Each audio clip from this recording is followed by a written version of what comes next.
Всем привет! Сегодня у нас на обзоре Cycle или Cycling. Говорят, что это самая эффективная тренировка для сброса веса и развития выносливости. На самом деле можно подумать, что Cycle – это обычная езда на велотренажере, но это не так. Cycling – это групповая тренировка, которая имитирует велогонку, где играет громкая музыка, и вы под руководством тренера делаете различные упражнения. Важно то, что на тренировке по сайклу нагрузка идет не только на ноги, а и на все остальные группы мышц. Вы развиваете и пресс, и ягодицы, и верхний плечевой пояс. В общем, нагрузка идет реально на все тело. Сайкл как аэробная тренировка впервые появился в Америке в 2006 году, а к нам он пришел всего несколько лет назад.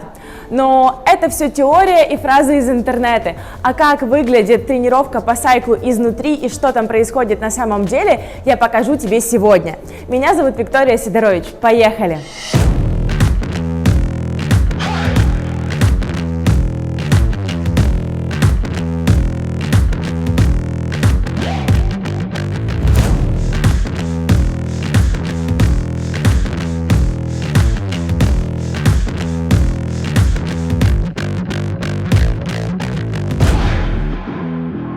Ну, что я вам могу сказать?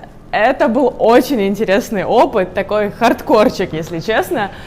Сначала вообще было очень сложно, потом я как-то подпривыкла, потом снова сложно, и в конец я вроде тоже привыкла, но очень устала, потому что, если честно, я вообще не люблю кардиотренировки, а здесь тренировка очень интенсивная. Пройдусь по тому, что понравилось и что не очень понравилось. Что понравилось? Первое, это для любителей хардкора очень рекомендую, потому что тренировка 45 минут, но при этом очень интенсивно, вы вообще практически не отдыхаете и работают все мышцы тела. Не только ноги, как я уже упоминала, а и пресс, ягодицы, плечи, в общем, все. Второе – это атмосфера. Атмосфера здесь действительно прикольная. Есть тренировки, где просто велотренажеры и вроде как тоже с тренером, а есть такие, как была у меня, это где темный зал, громкая музыка, светомузыка, большие экраны, и все это так очень вдохновляет вас и добавляет какой-то такой действительно особенной атмосферы, поэтому это прикольно.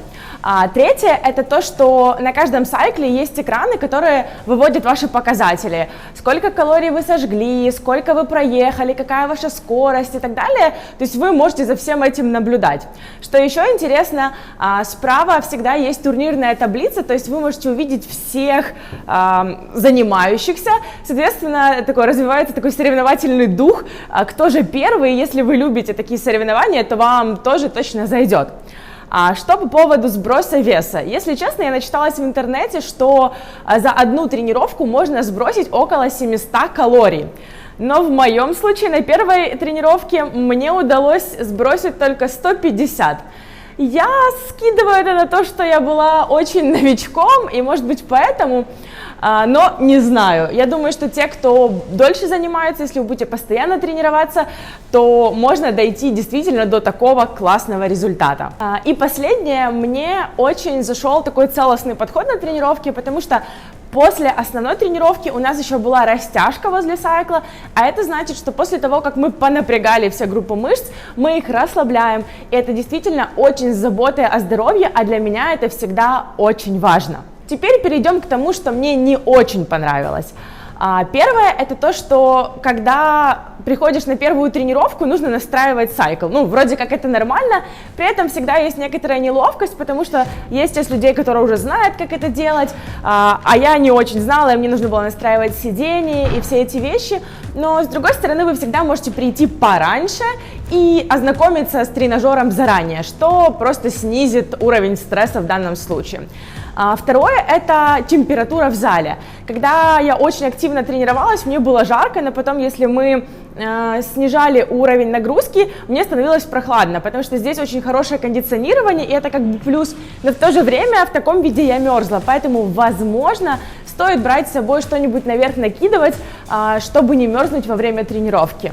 Еще есть такая субъективная вещь, что мне показалось, что Cycle достаточно однообразная история, хотя мы всегда меняли наше положение, мы ускорялись, замедлялись, вставали, садились, но чисто субъективно мне было достаточно однообразно.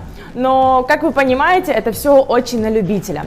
Ну и последнее, важно помнить, что в сайкле есть очень большая нагрузка на колени, а это значит, что если у вас есть какие-то проблемы с коленями или суставами, то, к сожалению, вам не рекомендуют посещать такие тренировки.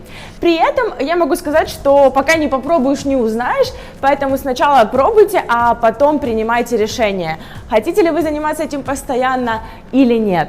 Еще что по ценам. В среднем одна тренировка сайкла стоит $10-15, но мне, как обычно, повезло, и я была сегодня на первой бесплатной тренировке, которую мне предоставила студия Cycle Kick-Ass. Ссылочку на эту студию я оставлю в описании, и вы тоже сможете воспользоваться этим шансом. На сегодня у меня все. Если видео тебе было полезным, ставь лайк. Если ты еще не подписан на канал, обязательно подписывайся и нажимай колокольчик, чтобы не пропустить следующее видео. И, конечно же, уже по классике пиши в комментариях, на какие виды спорта тебе бы хотелось посмотреть обзоры. С вами была Виктория Сидорович. До скорого!